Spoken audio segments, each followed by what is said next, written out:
there were bugs. I just put a trigger warning on this one. Obviously, if you don't like bugs, don't watch this video.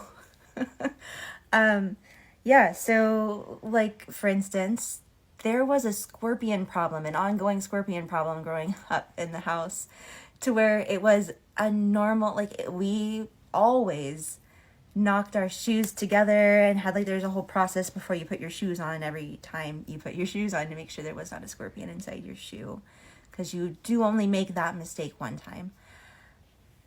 Getting up in the middle of the night, I was stung by a scorpion multiple times.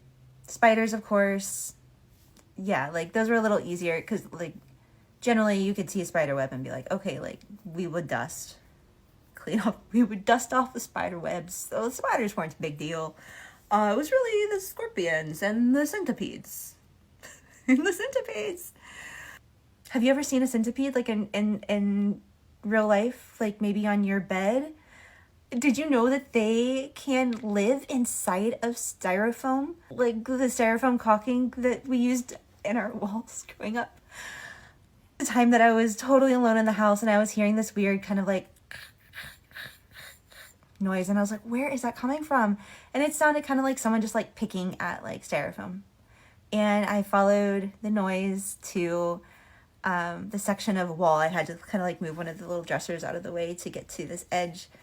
Oh, it gives me goosebumps just thinking about it. And I could hear it and I was like, what is that? And I certainly was like, it's coming from right here. And I could see the yellow piping of the foam. Was a little tiny hole started to be created. And sure enough, the longer I sat there and listened, curious, confused, two little antennas poked out of the little hole. But when I waited long enough, I could see the little head poke through too.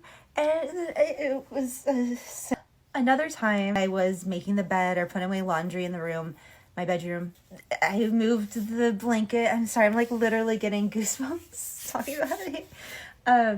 I moved the blanket and there was a centipede crawling rapidly away from it had been like tucked into a little cave in her unmade bed cover, and somehow scooped it in. Whoever was somehow scooped it into this jar.